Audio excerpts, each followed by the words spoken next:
मेरी मौसी बहुत खूबसूरत और जवान थीं। वह अक्सर घर पर अकेली रहती थीं और मुझे अपने पास बुला लिया करती थीं। मैं भी खुश होकर मौसी के पास चला जाता और उनके साथ कुछ अच्छा वक्त बिताता। एक दिन मौसी ने मुझे अपने घर बुलाया। मैं भी बिना किसी देरी के मौसी के घर चला गया। जब मैं उनके घर पहुंचा तो मौसी वॉशरूम से नहाकर बाहर आ रही थीं। जैसे ही मैंने उन्हें देखा, मैं हैरान रह गया। मौसी वाकई बहुत सुंदर लग रही थीं। उनकी खूबसूरती देखकर अंदाजा लगाना मुश्किल था कि वह शादीशुदा हैं। उस वक्त मैं अपने मौसा के घर ठहरा हुआ था क्योंकि मम्मी पापा विदेश जा रहे थे। इससे पहले जब छोटे मौसा मम्मी पापा से मिलने आए थे तो उन्होंने पापा से कहा कि आरो को हमारे घर छोड़ दीजिए। पापा ने पहले मना किया क्योंकि अब मैं बड़ा हो चुका था और अपना ख्याल खुद रख सकता था। लेकिन मौसा मौसी ने पापा को मना लिया और मैं उनके घर आ गया। दोस्तों, कहानी को पूरा सुनिएगा। बहुत ही इंटरेस्टिंग कहानी है और चैनल पर पहली बार आए हैं तो चैनल को सब्सक्राइब कर लें। मौसी मोनिका की शादी मेरे मौसा से लगभग 10 साल पहले हुई थी। उस वक्त मैं सिर्फ 10 साल का था, लेकिन मौसी की खूबसूरती और शालीनता ने हमेशा मुझे प्रभावित किया। उनकी आवाज़ धीमी और लहजा बहुत नरम था। मौसा और मौसी की जोड़ी बहुत आदर्श मानी जाती थी, लेकिन उन्हें अभी तक औलाद नहीं हुई थी। दोनों ने इसे अपनी किस्मत मानकर स्वीकार कर लिया था। मौसा और मौसी में बहुत प्यार था और मुझे लगता था कि उनका रिश्ता काफी मजबूत था। शादी के बाद मौसी का व्यक्तित्व और निखर गया था। उनकी खूबसूरती में एक अलग ही कशिश थी। उस दिन जब मौसी घर की सफाई कर रही थीं और मैं टीवी देख रहा था तो उन्होंने मुझसे पूछा, आरो बेटा, आज कॉलेज नहीं जाना क्या? मैंने जवाब दिया, नहीं मौसी, सेमेस्टर खत्म हो गया है, इसलिए 1.5 महीने की छुट्टियां हैं। मौसी ने हल्के से सिर हिलाया और झुककर मेज को साफ करने लगीं। लेकिन मौसी का ऐसा देखकर मुझे समझ नहीं आ रहा था कि क्या करूं और क्या ना करूं। मुझे मौसी के घर आए हुए 2 दिन हो चुके थे। रात के खाने पर मौसा ने मौसी से कहा कि उन्हें 20 दिन के लिए लाहौर जाना है। अगर यह सफर लंबा होता तो वह मौसी को भी साथ ले जाते, लेकिन इस बार मैंने मौसी के पास रहने की वजह से उन्हें अकेले जाना मुनासिब समझा। इन 2 दिनों में मैंने मौसी की आदतों और दिनचर्या को ध्यान से देखा था। वह चाय की बहुत शौकीन थीं और हमेशा चाय में ज्यादा दूध डालती थीं, जबकि मुझे डिब्बे का दूध पीने की आदत थी। अगले दिन मैं अपने दोस्तों के साथ बैठा बातें कर रहा था। हमारी बातचीत का अंदाज मजाकिया और हल्का फुल्का था, लेकिन मेरे कुछ शब्द बहुत ही आपत्तिजनक थे। मौसी, जो पास ही थीं, मेरी बातें सुनकर चौंक गईं। उन्होंने मुझे आवाज देकर अपनी मौजूदगी का एहसास दिलाने की कोशिश की, लेकिन तेज म्यूजिक की वजह से मैं कुछ सुन नहीं पाया। मौसी थोड़ी देर मेरी बातें सुनती रहीं और फिर चुपचाप अपने कमरे में चली गईं।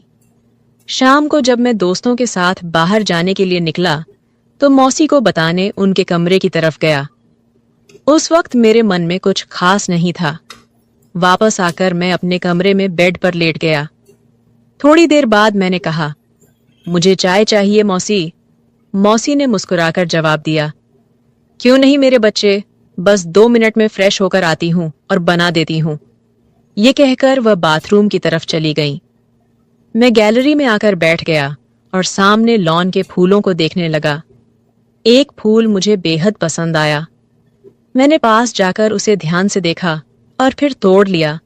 मौसी की आवाज गैलरी में गूंजी, आरो, कहाँ हो? मैंने जवाब दिया, मैं बाहर हूं। थोड़ी देर में मौसी हाथ में ट्रे लेकर बाहर आईं। उसमें 2 कप चाय रखी हुई थी।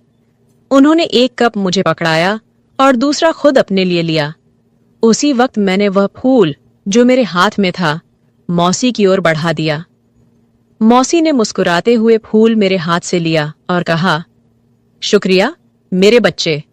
उस वक्त उनकी मुस्कान ने मुझे एहसास दिलाया कि मेरी सोच और मेरी हरकतें बचकानी थीं। उनकी यह सरलता और प्यारा अंदाज मेरे मन पर गहरी छाप छोड़ गया। मैंने मौसी की तरफ देखा और कहा, मौसी, आपको बोरियत नहीं होती? आप सारा दिन घर में ही रहती हैं। मैं तो बोर हो गया हूं। चलिए कहीं बाहर घूमने चलते हैं। मौसी ने मुस्कुराते हुए कहा, नहीं आरो, मैं तो हमेशा तुम्हारे मौसा के साथ ही बाहर जाती हूँ। उनके बिना कहीं जाना मुझे अच्छा नहीं लगता। मैं खामोश होकर चाय पीने लगा। रात के खाने के बाद मैंने एक मूवी लगाई और देखने लगा। मौसी भी पास आकर बैठ गईं और मूवी देखने लगीं। जब उन्होंने देखा कि यह वही मूवी है जिसके डायलॉग दोपहर में मैंने गेम खेलते वक्त दोहराए थे, तो उन्होंने हैरानी से कहा, अच्छा, तो ये सब बातें तुमने यहीं से सीखी हैं? बेटा, ये तो बहुत गंदी बात है। तुम बहुत गंदी जबान इस्तेमाल कर रहे हो। मुझे शर्मिंदगी महसूस हुई। मौसी ने फिर कहा, मैं तुम्हारे पापा से कहूंगी कि तुम पर नजर रखें। लगता है तुम हाथ से निकलते जा रहे हो। मैंने नजर उठाई और शर्मिंदा होकर कहा, मौसी, गलती हो गई, मुझे माफ कर दीजिए। पर क्या करूं, सारे लड़के ऐसी मूवी देखते हैं। कभी कभी जवाब देना पड़ता है तो इस तरह की बातें मुंह से निकल जाती हैं। मेरी बात सुनकर मौसी हंस पड़ी और बोली, डरो मत, मैं किसी से कुछ नहीं कहूंगी। मुझे पता है कि लड़के ऐसे मजाक करते हैं। अच्छा, चलो अब कोई और मूवी लगाओ, ये तो बकवास है। ये सुनकर मेरी जान में जान आई। मैंने मौसी से पूछा, तो मौसी, कौन सी मूवी लगाऊं? मौसी ने कहा, कोई इंडियन मूवी लगाओ। मैंने उनके लिए एक इंडियन मूवी लगा दी। मौसी मूवी देखने लगी और मैं चोरी छिपे मौसी को देखने लगा। तभी मौसी ने अपनी एक टांग दूसरी टांग पर रख ली और सोफे पर टेक लगाकर आराम से बैठ गईं। मैंने भी उनकी नकल करते हुए अपनी एक टांग दूसरी पर रख ली। मुझे लगा कि मौसी ने मेरी इस हरकत को नोट किया है, क्योंकि उनके चेहरे पर हल्की सी मुस्कुराहट आ गई थी। मैं भी मौसी की तरह सोफे के दूसरे कोने पर बैठा हुआ था। थोड़ी देर बाद मौसी ने मुस्कुराते हुए अपनी पोजीशन बदली। मैंने भी उन्हें देखकर अपनी पोजीशन बदल ली। मौसी हंस पड़ी और बोली, आरो, तुम मेरी नकल कर रहे हो। मौसी की हंसी सुनकर मैं भी मुस्कुरा दिया। उनका यह हल्का फुल्का मजाक मेरे दिन का सबसे अच्छा पल बन गया। मैंने उनकी तरफ देखकर सिर हिलाया तो मौसी ने हल्का सा गुस्सा करते हुए कहा, तुम मुझे क्यों तंग कर रहे हो? मैंने मुस्कुराकर जवाब दिया, आपको तंग करना मुझे अच्छा लगता है। मौसी ने हैरानी से पूछा, क्यों? मैंने फौरन कहा, कितने दिन हो गए हैं, न किसी से डांट खाई है, न किसी ने जूते मारे। ऊपर से आप बहुत बोरिंग हो। मेरी बात सुनकर उनके माथे पर हल्की सी शिकन आई। उन्होंने कहा, आरो, क्या मैं सच में बोरिंग हूं?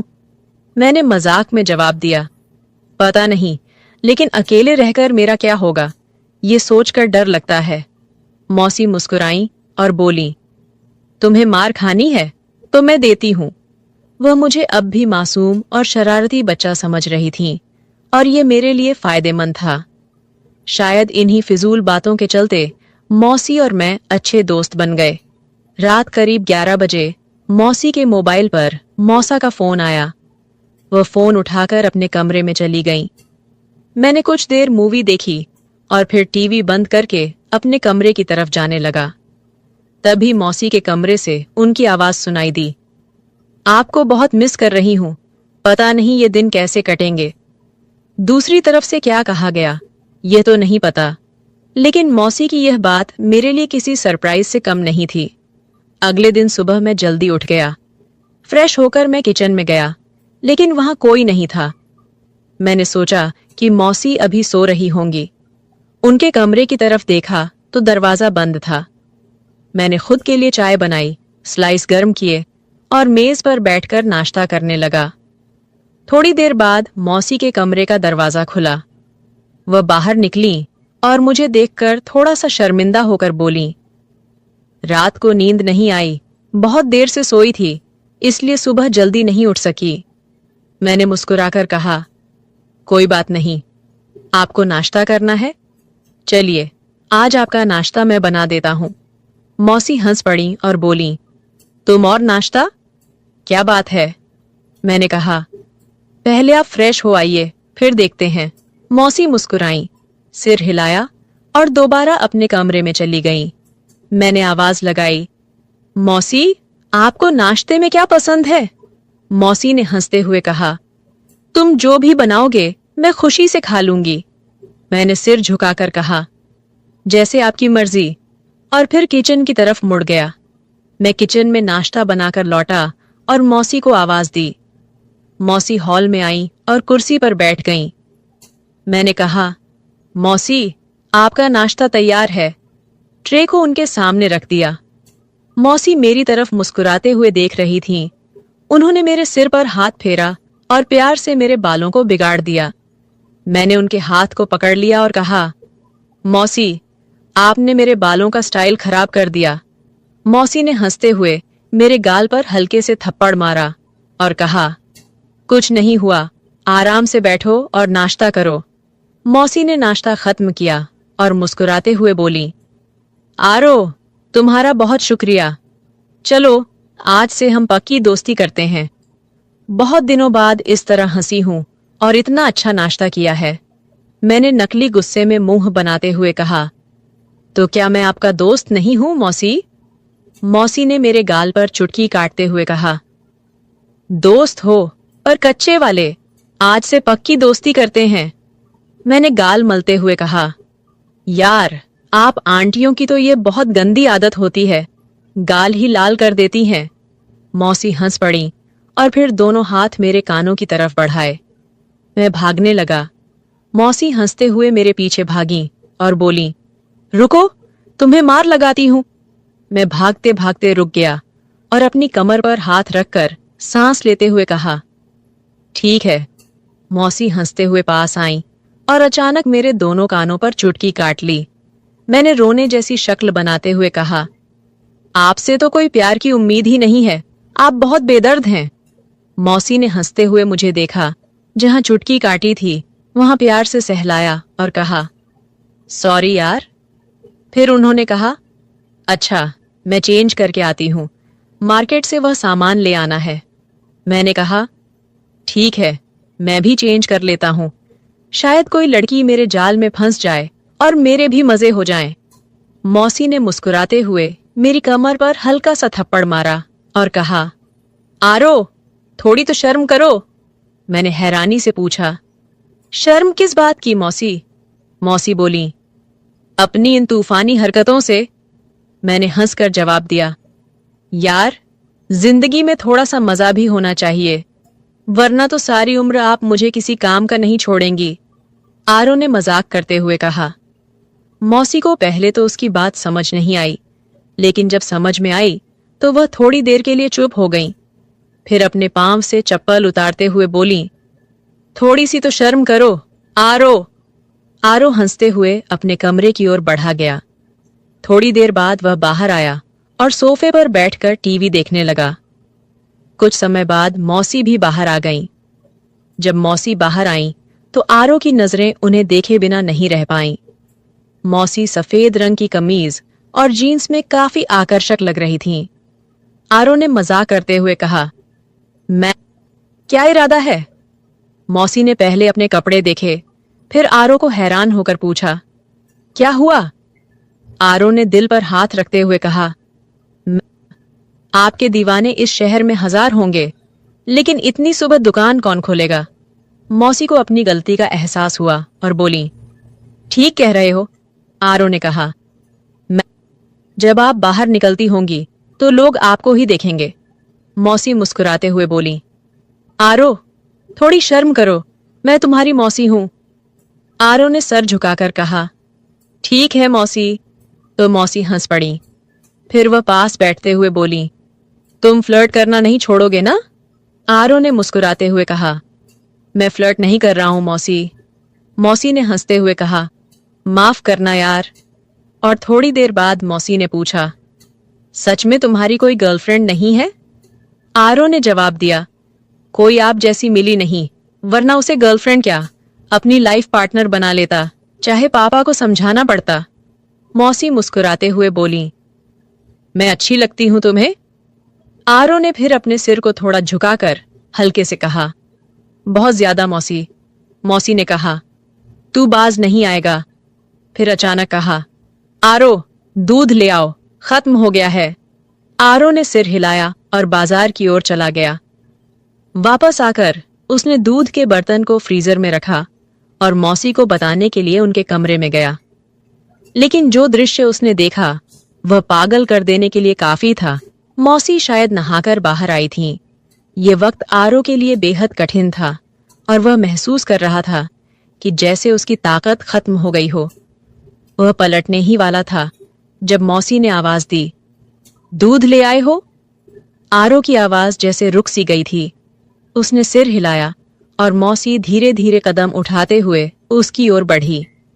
उसने आरो के चेहरे के नीचे हाथ रखा और पूछा, क्या हुआ आरो? आरो ने सिर उठाया और मौसी की आंखों में देखते हुए कहा, कुछ नहीं मौसी। मौसी ने उसकी आंखों में गहरी नजर डाली और बोली, सच सच बताओ, क्या मेरा इस तरह तुम्हारे सामने आना सही है?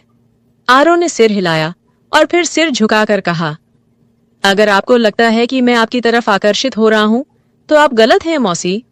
आपका जिस्म आपका प्यार जताने का तरीका हो सकता है, लेकिन यही सब कुछ सही नहीं है। मौसी ने गहरी सांस ली और उसे देखा जैसे वह पूरी तरह से दीवाना हो।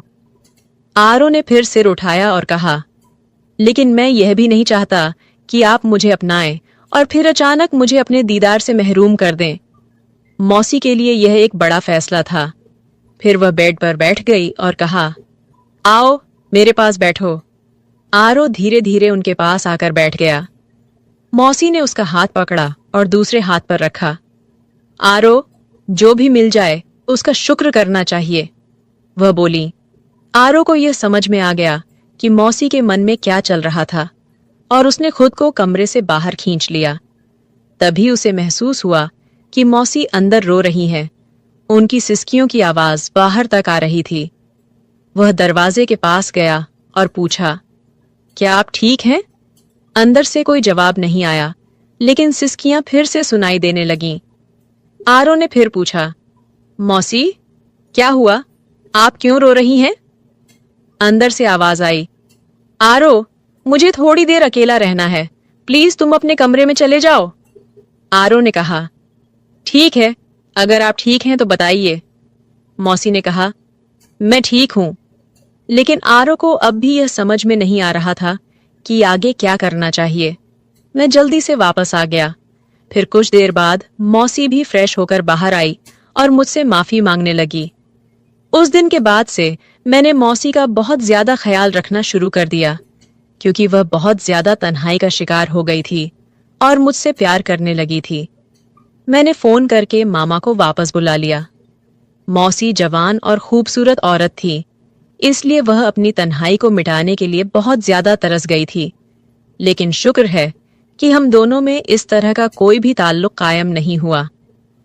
कुछ दिन मैंने और मौसी के घर में गुजार दिए और फिर मेरे मम्मी पापा घर वापस आ गए और मैं अपने घर वापस चला गया। मेरा सभी लोगों का यही कहना है कि हमेशा घर में किसी के सहारे अपनी बहन या पत्नी को अकेले छोड़कर ना जाएं, क्योंकि शैतान कभी भी इंसान को बहका सकता है और शैतान के बहकावे में आकर यह गलती इंसान कर बैठता है। लिहाजा ये काम करने से पहले 1000 बार सोचना चाहिए, क्योंकि आप लोगों के घर टूट सकते हैं। मर्दों से गुजारिश है कि वह अपनी बहन या पत्नी को किसी के भरोसे पर छोड़कर न जाएं। जब मैं घर वापस लौट आया तो मुझे लगा कि जैसे कुछ अनकहा और अधूरा सा रह गया हो। मेरी जिंदगी में जो बदलाव आए थे वे केवल बाहरी नहीं थे, बल्कि अंदरूनी भी थे। मुझे यह एहसास हुआ कि रिश्तों का असली मोल समय और समझदारी में है। मौसी और मैं एक दूसरे से ज्यादा करीब हो गए थे, लेकिन इस करीबी में एक सीमा बनी रहनी चाहिए थी।